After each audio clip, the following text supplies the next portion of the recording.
Hello, and welcome to 2020 Solutions Review Network Insight Jam. Our panel is going to discuss how to maintain network performance and security in the post-COVID-19 world. The panelists are Nathan Ellie, Randall Kerr, and Fernando Castanheira. My name is Emil Sayegh, and I'll be your moderator today. I am the CEO of Ntirety. Ntirety is a managed services provider focused on security and compliance. And I've been the CEO of Ntirety for 5 years. And joining me, I will let Fernando start first, introduce himself and his company, followed by Randall, and followed by Nathan. Fernando. Hello, thank you, Emil. Hello, everyone. My name is Fernando Castanheira. I'm the CIO at Aternity. Aternity is in the digital experience management space. It's kind of an evolving area.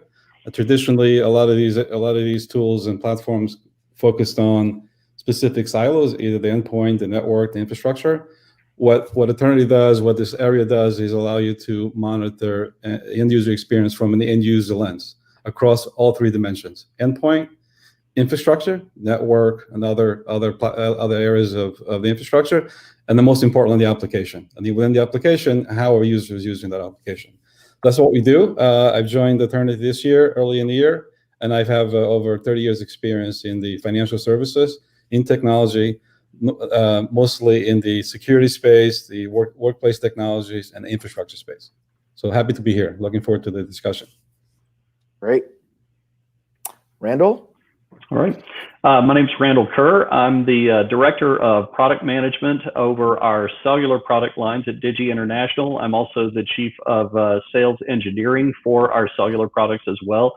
Digi International is a public company. We're headquartered actually up in just outside Minneapolis, Minnesota, although I'm located down in the Houston area myself. Digi actually has a lot of different product lines. So our boxed cellular routers and gateways are a major component. We also have a lot of infrastructure management tools, so terminal consoles and that sort of device. And then we also have embedded technologies as well. So if companies want to start with our box solutions and then make a progression toward embedding all the technology and building the communications directly into their devices, then we can help them all the way. That's great. Thank you, Randall. Nathan. Hello, everyone. My name is Nathan Ely.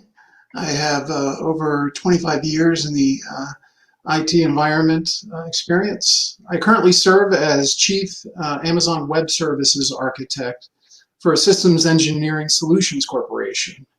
SES is a federally recognized small business with a no-nonsense, large business capabilities and qualifications. We have hands-on experience reaping value for customers in their most demanding IT environments. At any enterprise scale, we provision the right expertise and bring IT modernization to government through industry-leading tools, technologies, and processes. Thank you. Happy to be here. Great. Thank you so much for that introduction, Nathan, Randall, and Fernando. So let's jump into our topics, shall we? And so COVID-19 has been the big event in 2020. It's affected a lot of things, a lot of our lives.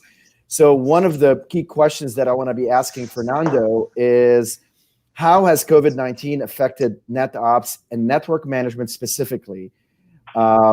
Specifically as it relates to network performance and security. So I'd love Fernando to answer that questions, and then Randall and Nathan jump in as needed, please. Sure, thank you. So huge impact. Obviously, I think one of the things we learned is like the change in terms of going from small number of remote workers percentage-wise to virtually everyone working remotely for a period of time. Not only that, then you had acceleration around companies moving to the cloud. I think the Gartner number is like around a 60% increase in in the Q1 alone. So what that does from my IT perspective, it creates a lot of issues around visibility. All of a sudden, you're going from an environment where it's well managed, it's my network, my VPN, et cetera, to now you're supporting thousands, hundreds of thousands, and millions of home networks. So visibility is a key part of that. So how do we know what's going on? How do we know it's an issue? It's on the application, it's on the endpoint, it's in the last mile. So I think a lot of customers that we've supported in the last few months, that was kind of the use case. I have no idea what's going on. My users are competing at home with schooling, with Xbox gaming, and everything else. So what do I know is really going on? And you have that much scale and that much number of tickets, et cetera, without having visibility and the way to proactively fix those issues, you're going to have a problem. And from a security perspective, the same. Like all of a sudden, you have a lot more entry points into the environment, into the IT network.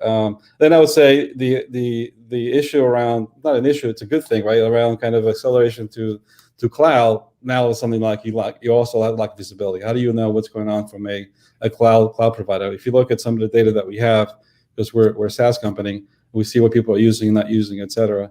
The percentage increase in collaboration, and you all know Zoom and everything else that's gone on in terms of how people are communicating and working effectively.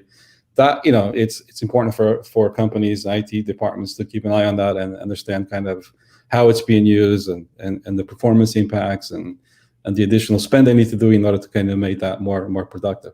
So in terms of a use case, this is like the ultimate kind of disaster recovery exercise ever, right? Globally. So it kind of really brought a lot of things to the spotlight in terms of visibility and how do we kind of manage IT overall for our end users. Excellent. Thank you so much, Fernando. Yeah, absolutely. You're describing my world with 4 kids at home. It was tough to work at home in the first month. Absolutely, trying to run a company with 4 other folks sharing that bandwidth. Randall, what are your thoughts? Well, I think Fernando made a lot of great points. I think one of the big things is that IT managers had their eyes open that a lot of their constituents do not have a very reliable connection at home at all. It's not even just a question of adequate bandwidth, but it's reliability as well. If you look at the trend over the last several years, a lot of single people don't even bother with a wired internet connection into their home at all, right? Maybe if you have a family, you have one, but then there's the question of how much bandwidth are you actually paying for? And Emil, you hit it on the head. As soon as I've officed from home for years, I've kind of been against the flow in that respect. But when my wife and children suddenly were home from work and school and everybody was competing for bandwidth, yep, sure enough, we started to have some problems.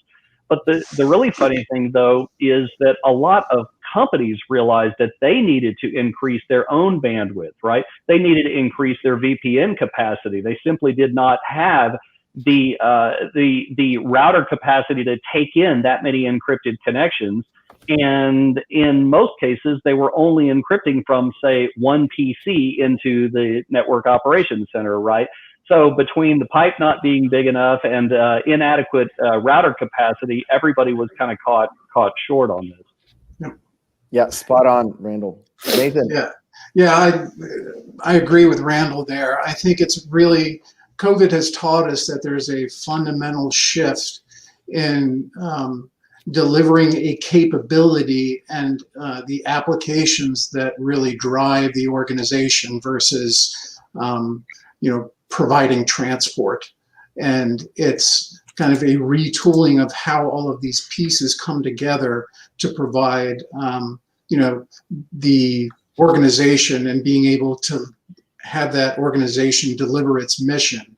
So I think we're understanding that, most of IT organizations already had these initiatives underway in moving, a greater capability to, remote offices or supporting telework. The challenge with COVID is that, these schedules and timelines have been, greatly increased. That establishes challenges with ensuring that we can get these things rolled out in a secure and performant method And it really becomes a balancing act between getting that capability established in a secure and performant manner. So yeah, let me jump in as well, because something you just said and that Fernando said a little while ago. In the classic model, most of the security considerations are centered in the data center at headquarters or wherever it may happen to be located.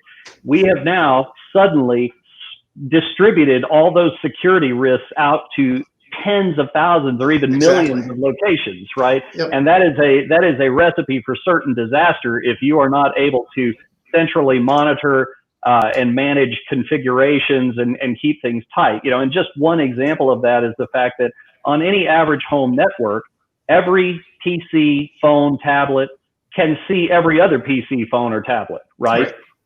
It may or may not be that way inside the average corporate network, but at a home in a home networking scenario, it usually is, right? And so what happens if one of those devices has some malware on it, and now you're having to rely on that same connection for your corporate data transmissions? You've got a lot of risk that you're introducing into the equation. Yeah, exactly. You're now really extending that office endpoint with those, with those security and network controls out to the home office, and that represents a set of challenges in ensuring that as you do that at scale, there is a method that you can ensure that the first endpoint is configured and secured and as performant as your 10,000th endpoint. And so there is, there are a lot of considerations and challenges involved there. The other thing that we saw in our data is that two things, right? From a remote worker perspective, acceleration of refresh in terms of assets like laptops, desktops, etc., and the huge increase to kind of VDI, being able to kind of run your desktop environment in the cloud as opposed to having at home in the local laptop. So that's another thing that we saw, and a lot of it is because of security reasons. You want to make sure you're encapsulating, separating your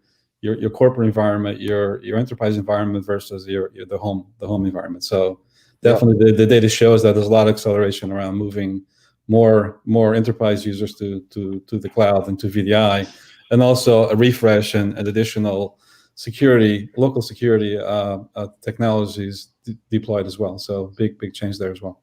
Yeah, we saw the same thing.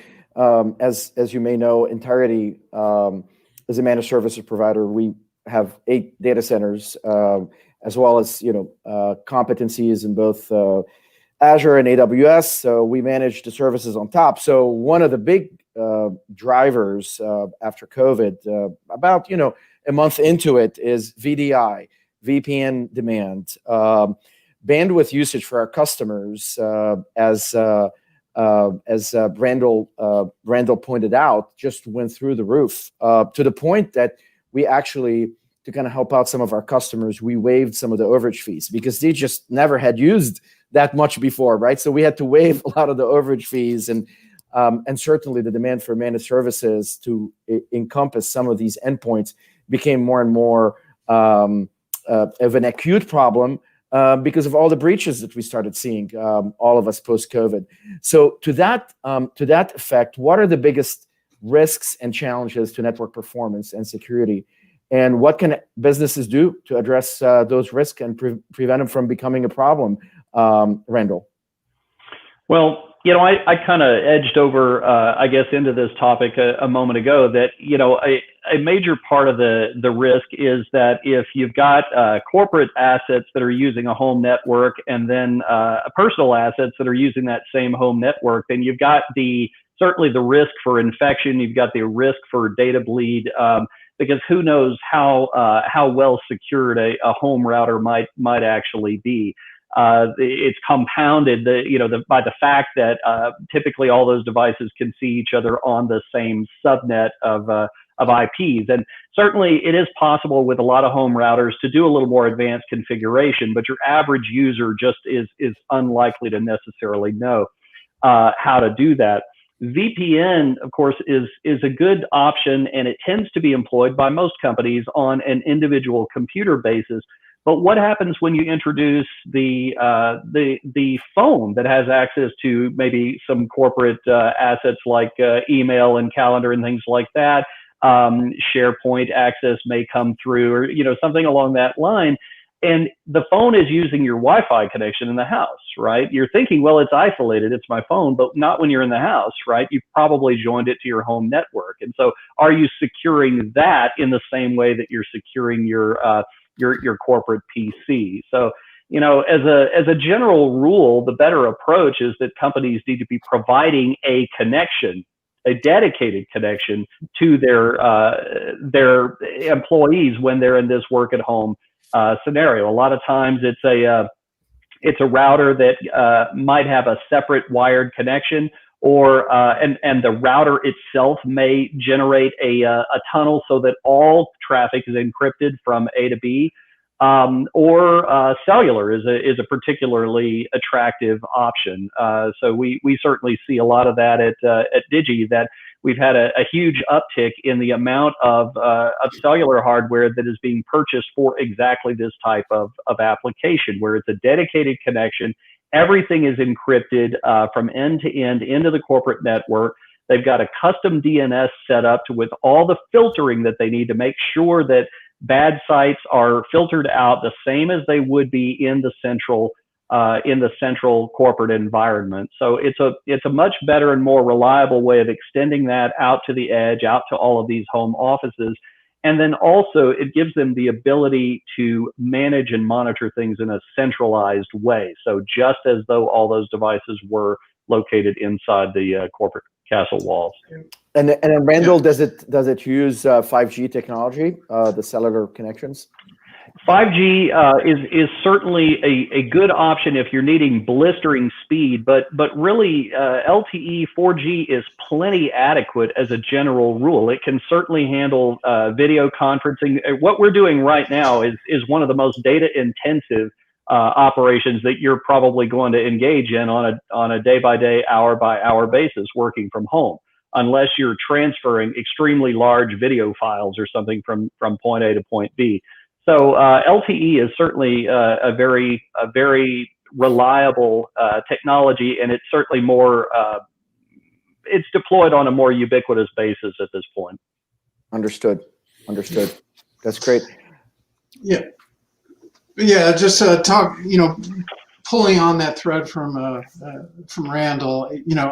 I see that there's two main challenges here regarding performance and security. One of them, being around the technical perspective, and the biggest challenges I see here are being able to, establish I'll call a network baseline that includes all aspects of the delivery model. And that starts from, an understanding what your critical assets are from an application perspective, what you're trying to deliver, and the disposition of the endpoints that you're trying to connect to them. So an understanding of your capacity, what circuits you have available, what you need to procure, as well as from a business perspective, a trend analysis and where you need to be today versus 6 months versus a year. And to build a model around that, and delivering these networking services and connectivity to applications securely, that traditionally involves cybersecurity subject matter experts and tool sets. And so now traditional networking organizations, there needs to be a cross-pollination of these teams to really deliver a holistic solution that has all of these critical design elements baked in versus kind of bolted on. Security has to be something that is addressed, first rather than, last. And there has to be a confidence that every time you establish an endpoint that it's going to be secure. I think this is where the underlying business process becomes a critical factor. Organizations should have established governance processes around cost, schedule, and risk. And networking operations and engineering should feed into these governance processes. these all factor heavily into, the major development and operational decisions. It's really a proactive stance that elevates IT financial management and the cost drivers to an art form, uncovering, strategic and cost-effective approaches to things like capacity planning, where you leverage the cloud and, the tool sets that you use for your security and network baseline. So. Yep. Fernando? Yeah. So I definitely agree with Nathan and Randall's points around capacity management. It takes capacity management to a whole new level. And from my point of view, I think the only way you can solve that is by having the right tooling in place to measure, what people are using and not using. Where are the issues? What are the bottlenecks? You have like we said earlier, dispersed network. You have hundreds of thousands of networks that exist that were not being used before. How do you know if it's the VPN, if it's the local Wi-Fi, et cetera, et cetera? So I think having the visibility, understanding, from an end user perspective. So if I'm consuming a service, an IT service, an application, whatever I need to do my job, it's very important for me to understand kind of what's preventing me from doing my job, and IT needs to know that so they can invest in the right areas. I think the idea around having kind of dedicated home connections for critical users that are doing their jobs day-to-day at home is important. But how do you define that? How much do you need, right? We have capacity tools in enterprise environments, but I think we need to do the same, but more from a end user perspective. Because at the end of the day, you could have the network humming, you could have the applications humming, something else is not working. You need to know that, and the only way you can do that is, I think, this whole DM market that's emerging is important because it gives you kind of the end user lens view of that. Is it the endpoint? Is it the network, the infrastructure, or is it the actual application? And then within the application, where's the bottlenecks? Is it specific areas? Do we need training? All that kind of equates to visibility. And without having visibility, I would say that we cannot, support our users, our employees, et cetera. Yep, understood. So here's a question for you. What are some of we talked about a lot of the technologies already, with VPN and VDI and managed security and so on and so forth. But what are some of the critical technologies that IT and NetOps teams need to be implemented going forward, looking into 2021 and beyond, right, to maintain network performance and security, and frankly, so that they don't end up in the same place that some of the companies that we're seeing in the news right now. Sometimes it's government, sometimes it's companies, even security companies such as FireEye. So what are some of these critical technologies that both IT and NetOps should be implementing going forward into 21 and beyond? Fernando. Yeah, so that's a good question. So I think one of the major themes that's emerging, right? It's the whole idea around having a lot of tooling in the environment, having a lot of data, but we don't know what to do with it, right? There's a lot of information coming in. People have created data lakes around Splunk and other technologies, but what do I do with that data? So the role of the IT manager is becoming more and more complex. They can't scale. Not only now they have to worry about their own internal environment. There's cloud providers in the mix now with less visibility. So having the ability to not only kind of monitor and figure out what's going on with the end user experience, with your applications or your network, but provide insight. So using AI, ML to say, or predict things, right? Like before it happens, right? So one of the use cases that we do quite a bit with the large banks is around call center. So call center agents is an important critical function for any large company, including financial institutions. So how do we know how things are working there or not? And then don't tell me that it's, don't give me a lot of data that I can have to go and cipher through. Give me data that's actionable, or even better, given the history and the data that we have in the past, how do we kind of mine that data to try predict what the next issue is going to be? So the ideal situation would be for you to fix things before users even know about it, right? It becomes a bigger problem. So I think this whole idea around kind of using the data to kind of come up with actionable information and actions so you can scale and really make the end user experience, the environment for these users better than what they are today is the critical thing. Because you could add all the tools you want, all the data you want, but if you don't know what to do with that data, then I think it's useless from my perspective. Great. I could agree more with you. I think centralized management and monitoring is absolutely the linchpin to all of this. if you really look at it, a lot of companies ran out first thing when all these employees had to start working from home. They ran out and they bought up every little personal hotspot they could get their hands on from the cell carriers, right? And those are great devices. I do really like them. But they very rapidly found out that they didn't have much of a way of controlling what else those devices were being used for. How can we limit a massive spike in data consumption? How can we control our spend? Do we have any mechanism where we can actually filter out bad content? Because normally they wouldn't be able to get to this stuff, but now all of a sudden they can. And it I think opened a lot of people's eyes. And if you really look at it, it also ballooned into just a massive distribution of additional devices. Ask around, how many IT departments got more headcount when all this began? Right. Likely none. It doesn't go that direction, does it? Yeah. Yep. Do more with less is what I always heard. Yeah. One point I want to make regarding this topic is nearly all of these technologies that facilitate kind of an extension out to the home office leverage software-defined networking in one way or another, specifically SD-WAN.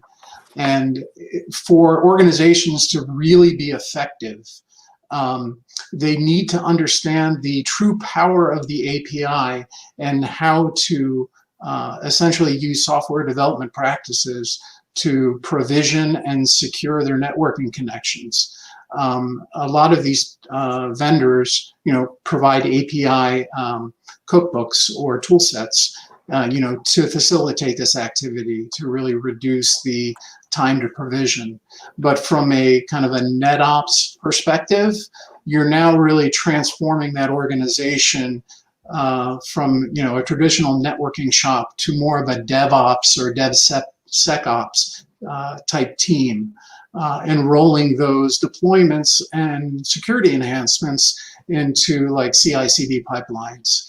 And so I think as we continue to see an evolvement and maturity of a remote workforce, you'll see networking shops behave more as software shops. Mm-hmm. But in order to do this, I think you're going to need to see improved cross-collaboration between the teams, because networking shops, in my experience, traditionally aren't software shops. But because of the API and specifically all of the benefits cloud and SaaS providers offer with extensible APIs, there's a lot of capability in there if the teams approach it correctly. So, No, that's great. That's great insights there.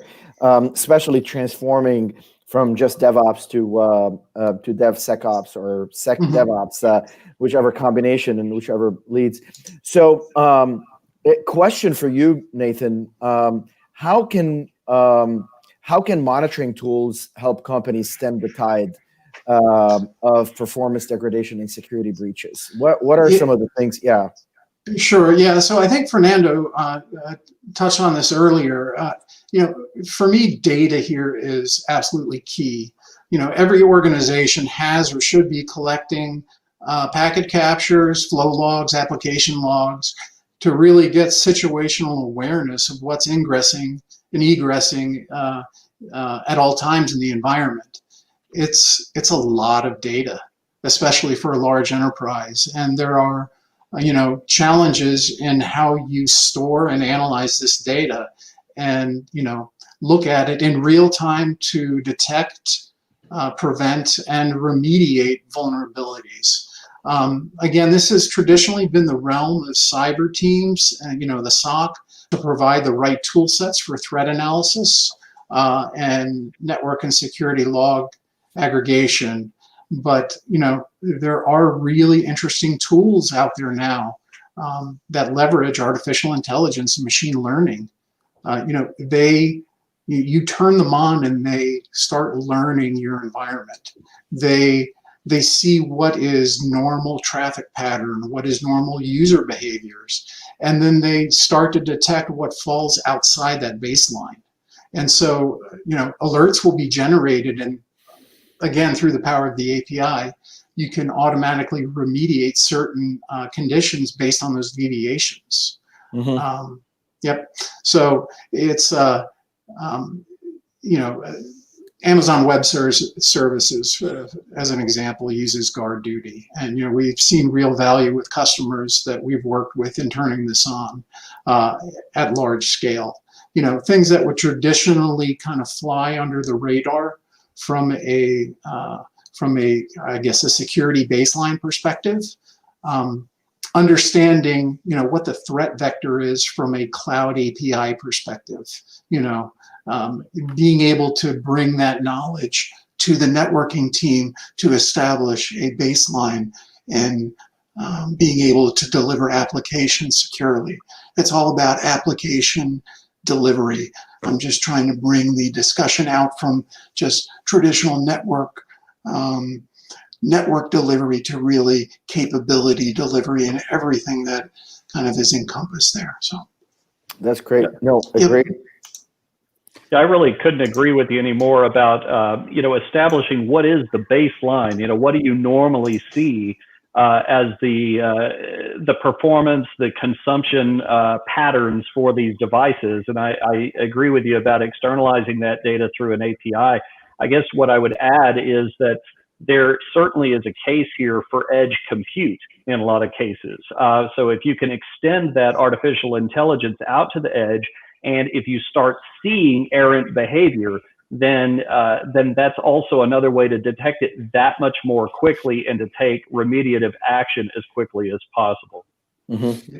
So I'll echo all of that, because I think one of the important things, is around is to really take a look at the help section in your Alexa. Is to really understand what's going on from a baseline perspective. So like, if you don't know kind of what normal looks like, how do you know what good's going to look like or bad looks like, right?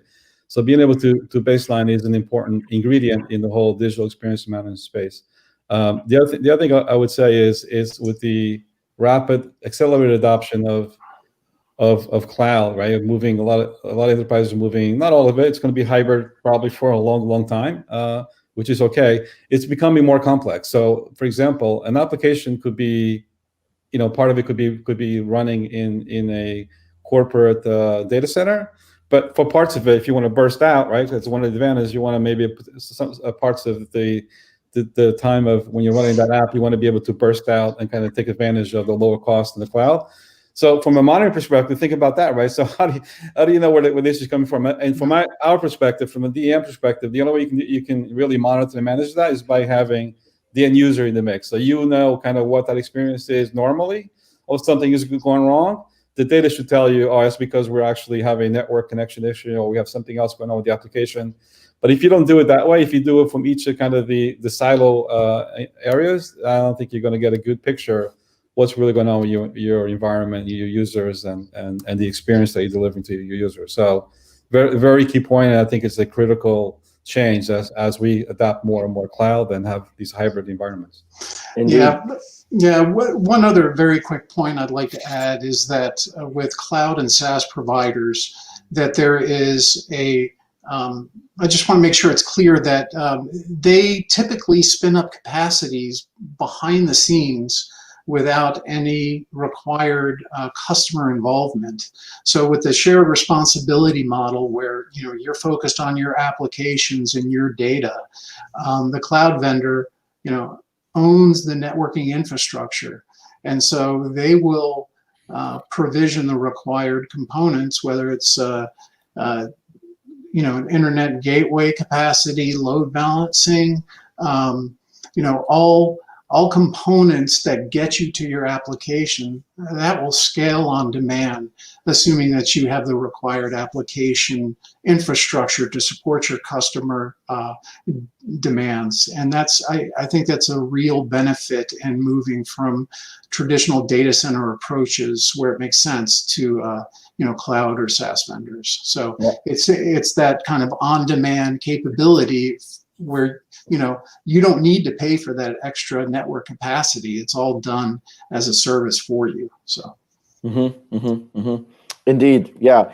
I mean, you've all touched on this, but from an endpoint protection standpoint, one of our customers is a very large smart TV manufacturer, and we monitor the application that sits on the TV that provide the smart TV functionality for the consumers, really. And there are billions and billions.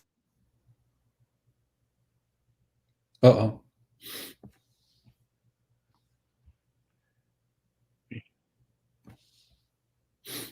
We lost him.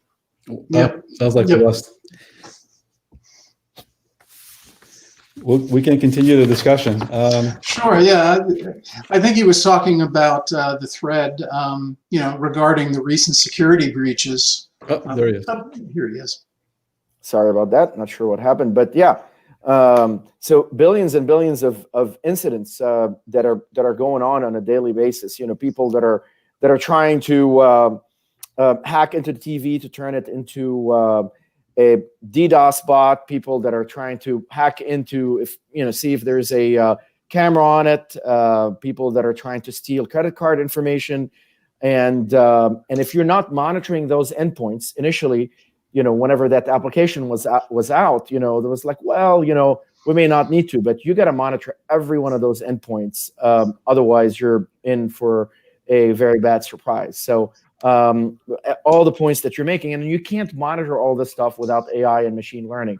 I mean, there are billions of things coming in, and as I say, we got to turn IT CIOs and IT managers into chief innovation officers, so they're not stuck, having to manage patching and security alerts and so on and so forth. So question, so let's, given all the recent breaches, what are the security vulnerabilities that concern each of you the most? Let's start with Randall.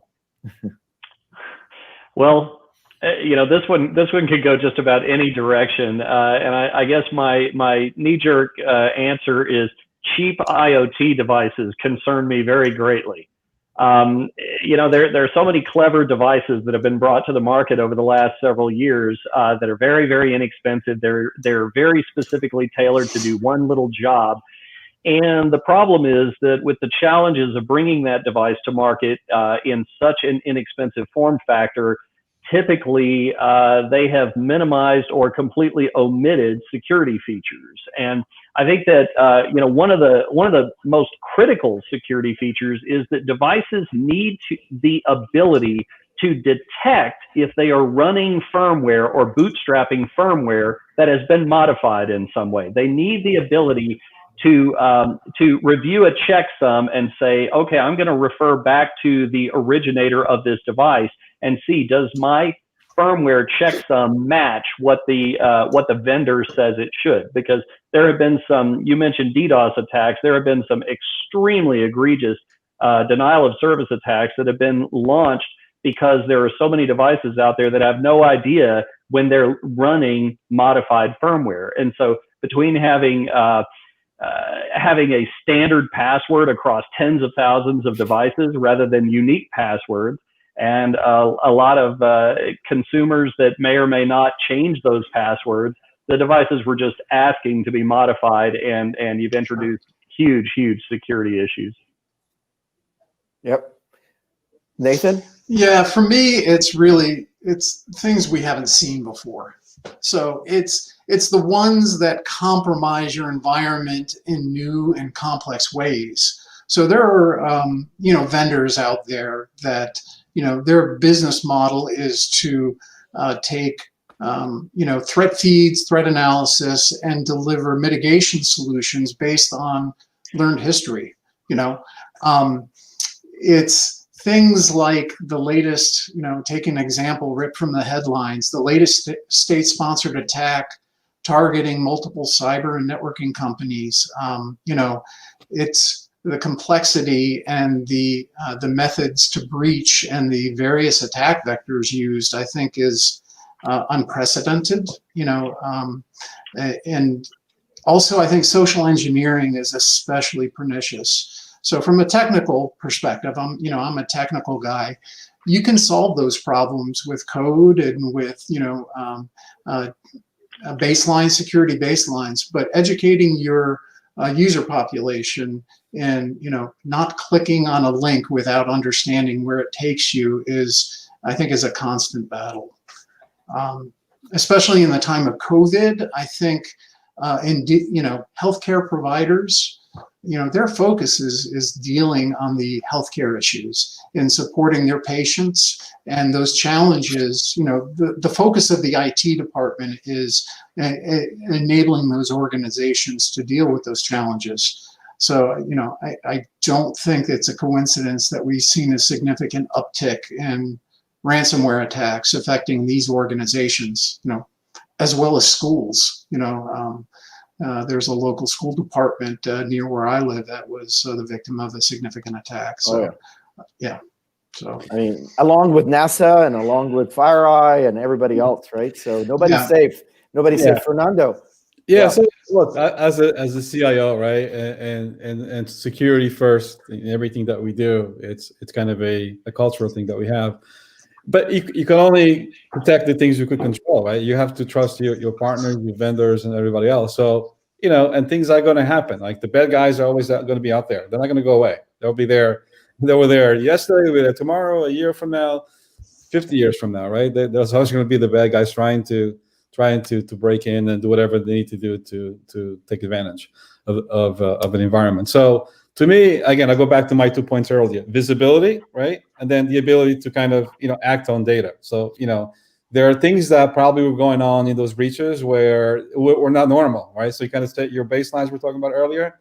And then by using the ability to kind of like go through the data logs, whatever it is, that kind of you see how people are using applications, like this is not, there's something wrong because of, and I think Nathan mentioned kind of the whole insider threat thing. It's another thing, right? So you assume you're going to employ good people and everyone's good, but sometimes people will do the wrong thing. So how do you manage that? Well, you need to kind of figure out what's going on, how people are using things, and things that are abnormal. You want to bring it to somebody's attention. Maybe it's just something that happened, like fluke, whatever. But I think the data is going to tell you when things are happening. And without the proper monitoring tools, without the proper data, and then the ability to kind of react to those events, we're always going to be like, there's always going to be the next attack. It's look at the history, right? And companies have spent billions and billions of dollars. The company I came from went from 0 to 500 million in 1 year because of one incident, right? So that's the amount of spend that's been invested in cyber in security. It's unprecedented in the last 5-10 years, right? And that's not going to stop. So how do you kind of keep ahead of it? I think the answer is going to be data, AI, ML, visibility, and kind of just trying to react to it and do the best you can to protect your company, your employees, and your customers. Yeah, along with a holistic security approach. With SecDevOps, even code has to have be security conscious and have that as part of the routine. I mean, look, bottom line is that this is not about throwing stones from glass houses at these companies. This is not what this is about. The lesson here is that anyone can be hacked, and the attackers, in many cases, are using a novel combination of techniques that are not witnessed before, and right. So we just got to get ahead of the curve and create as many roadblocks as possible in mitigation that is tuned up to the potential disasters, so that we can quickly come in and mitigate. Randall, what are your thoughts? Well, I think that's right, and the big thing is having as much self-healing architecture as possible is going to tend to be the number one preventive measure that you can take, right? Fernando actually hit it on the head a moment ago when he said that a lot of times the configuration issue that may be affecting a particular device might not even be a hack. It could just be a well-meaning mistake. A lot of times people are moving fast. Maybe they got into the wrong device and made the right changes, right? So the question is, do you have a system that can not only detect that something is no longer configured the way it's supposed to be, but can it also remediate? Can it inform all the right people and go ahead and take remediative measures? That's a really critical thing, because if you're going to rely on human beings to sift through the data, is this real? Is this not?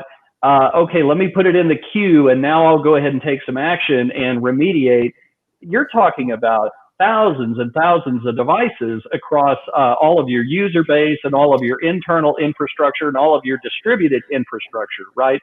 So, as we said earlier, IT departments just keep getting smaller and smaller, and yet the infrastructure they oversee is ever expanding.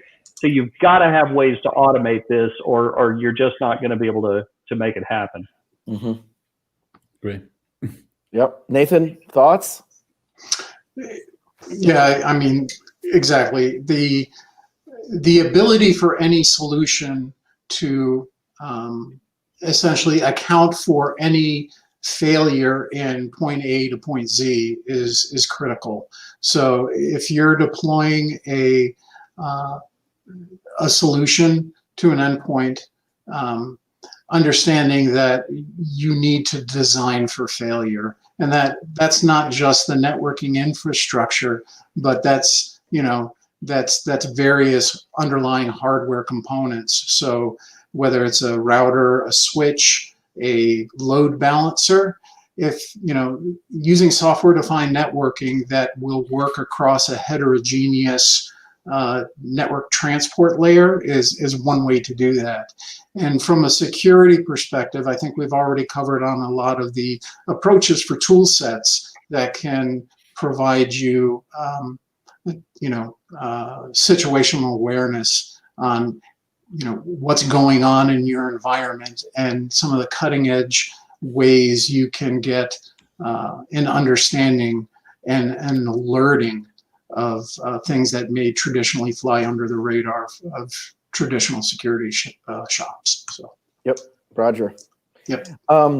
Randall, next question is for you. What are some of the network security practices that will be kept, and then which ones will be done away with in the post-COVID era? Hopefully we'll get to the post-COVID era pretty soon here. Well, I think that as far as what needs to be done away with, what's going to have to be done away with, it's the antiquated idea that a few staffers can handle everything on a one-off basis. Companies are being forced to reckon with the idea that they're going to have to adopt centralized monitoring and management platforms that can help them stay on top of this. The problem is growing in exponents, but the staffing isn't, right? And so the adoption of automated monitoring and management technologies, along with this paradigm shift in the way that they're thinking about how IT can handle things, I think those two are going to have to change hand in hand. They cannot be mutually exclusive. Mm-hmm. Nathan? Yeah, I think you're going to see a continuing shift in the skill sets of the networking and security teams. I think it's important to understand that you're going to see you're going to leverage more and more software development and agile processes to establish a baseline. Again, I like to use the term baked in versus bolt on. I think it's going to be a while before we're out of the the COVID era. So we're going to continue to see a maturity of the products, security and networking, but at the same time, I think the intelligence, by nefarious parties to compromise these technologies will also continue to evolve. Mm-hmm. So. But what excites me is I think there is a rapid progression of AI and machine learning approaches, specifically with security. I think that's occurring at a much more rapid pace. It is kind of the next frontier, IT frontier, and so I'm hopeful that those strides and those technologies will provide us great dividends. As we deal with this current situation. So. Mm-hmm. Fernando, your thoughts? Yeah, I mean, I agree with both Nathan and Randall. I don't think it's going to change that much. I think it's going to be a double down, because it's not going to everybody's going back to work and everything's back to normal. I think because through this exercise, through this pandemic, we've been able to demonstrate that actually, people can be productive, they can work remotely, and that kind of accelerated. Like I said earlier in the discussion, the investment to cloud adoption is like 10x, right? The numbers are just nuts. So that's going to make things even even more complicated from a security perspective. Now you're moving a lot of data out of your protected kind of own data centers and stuff. So I think the ability, that plus you already have this shift going on around DevOps and DevSec, which means that things like guys just moving to the production line a lot quicker into release form, and you have this combination of developers working together with traditionally have been network operation folks to kind of get things out the door. The skills, like Nathan said, have to be different, et cetera. That alone is going to change things regardless of the pandemic or not. So it's not going to get easier. I think it's going to get more complicated. I think we need to kind of continue to double down on better tools, monitoring tools, capacity tools, understanding where the bottlenecks are, and really managing the experience. Because like I said earlier, once you have all these apps, and I'll give you another example. Like, so today, basically, before you kind of move things to the cloud, you have like a very similar experience. You use a corporate device, if you don't have VDI, to kind of get into your applications and your data. Now all of a sudden you move things to the cloud. No matter what it is, Salesforce or something else, Office 365. You not only can you use that from your corporate own device, but you can use it from any device, right? So how do you protect that? How do you protect your data in that scenario? So there's going to have to be a lot more tools in the toolbox to kind of manage that more effectively. Understand kind of where your data is flowing through, and make sure you have the right tools in the right place to protect your data, to protect your applications, to protect your environment. So I think it's not going to get easier. I think it's probably going to get more complex, and we're going to need better visibility, better tools, and better security tools to kind of tighten things down more than what they are today, in my view. Yeah, no, that's very very accurate. So let me ask you something about governance and regulatory compliance and so on and so forth. How do you think that's going to play into network security and security in general?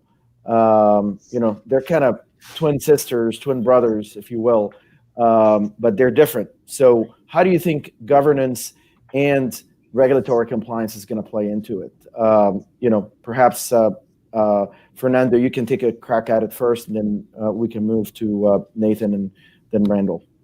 Yeah, look, it's not the regulatory compliance environment is not going to get any easier, and the more you kind of separate the data, the employee information, and everything else they need to worry about from a compliance perspective, it'll get a lot more complicated. And where is your data, by the way? Is it some countries say, well, you cannot leave the data out of my own country, et cetera. So it just makes the job a lot more complex. And I think a lot of these tools that allow you to kind of demonstrate, because at least from a compliance perspective, if you're whatever you are, if you're SOC 2 compliant or whatever it is, it's not only about saying you are, but you actually have to demonstrate that you're doing it, right? The auditor will come in and say, show me how you did this, show me how you protected, you're compliant with GDPR, show me how you do this and that. So having the tooling and the networking capabilities to do that. So like, how do you prevent data that's not supposed to leave a particular country to go to another country, right? You need to have the ability to kind of effectively manage that and control that, and it's not easy, right? So yeah, I think it's going to be tooling, particularly on the network, will play an important role. I completely agree. I think one of the some of the more mature tool sets out there provide plugins that are based on compliance requirements. So you can, through infrastructure as code, essentially establish a compliance requirement across your environment and distribute those control policies. With cloud service providers, there's, integrated detection, prevention, detection, and even remediation against those deviations for your compliance baseline. So there are some powerful tool sets out there, and I would encourage people to look at some of the offerings these various providers have. Again, I think it's important to understand that all of this, especially with compliance and security, needs to be treated as as a baseline code that is, it's version controlled. It can be worked on from a team, and that enhancements follow from a normal, a regular agile process on continuing to enhance that baseline. So, Randall? Yeah. No, I think both of you made really good points. This is one of the big wins with the major cloud platforms that are available at this point, that it is at least feasible to isolate certain aspects of a solution to a given geographic domain, right? And so, the example was given of GDPR a little while ago, and but where it starts getting sticky is if you've got an application that's written to draw from a central database, and suddenly you can't centralize all that data any longer, right? This rule says it can't leave Germany. This rule says it can't leave Great Britain, or whatever it may happen to be. One of the things that concerns me about the climate of government and regulation, or governance and regulation, is that you've all too frequently got people who are not well versed in the technology who are handing down the dictums, right? And that is a little bit concerning, a little bit distressing, because I don't think that in some cases they have any idea the degree of complexity that they actually are introducing into the solutions, and frankly, just the core infrastructure that sometimes companies need to leverage. And so, I guess I would urge government regulators to make sure that they've got some real experts involved in these designs or in these regulations that they're handing down. Yeah, and one quick add-on to that is that just because you satisfy a compliance requirement for your application or your environment does not necessarily mean it's secure. Absolutely. You need to go that extra mile and understand your application, understand how it's accessed by whom, and really, game the system, understand, how an attacker might be able, whether by accident or maliciously, be able to deny those services to the, to the customers. And so it's really incumbent upon both the, the traditional security organizations, but also the application teams, the security teams, as well as the networking teams, to provide a holistic solution.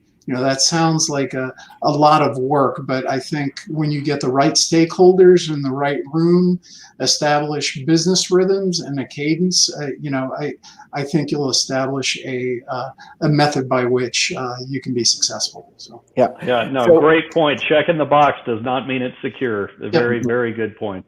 Yep. So we got 2 minutes left. Let's quickly go around. 30 minutes, 30-second wrap-ups from each of you. Let's start with Fernando. What message you want to leave the audience with?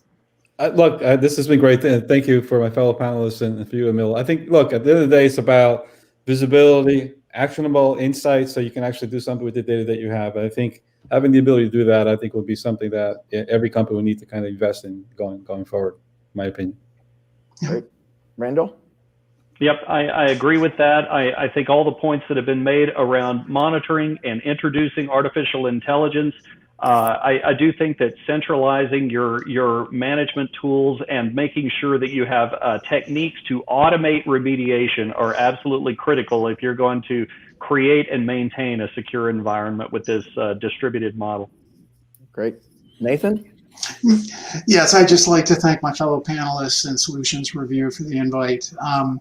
I think we're in violent agreement with all of the points here, but I would like to stress the kind of the transformation I think that really needs to occur in some of these traditional operation shops in understanding the power of software development and software development practices for a consistent and really an agile team makeup to ensure success. Yep. Absolutely. I just want to thank Nathan, Fernando, and Randall for being great partners here on this panel. This was great. My piece of advice to the audience is twofold. Don't try to do it alone. Security is very, very complex. Find a good partner that can help you secure your infrastructure, your endpoints. And I wish you all a Merry Christmas, Happy Holidays, and Happy New Year. Very Take good. care. Take care. Thank you. Be Take care. safe. Be safe. Bye-bye. Thank you.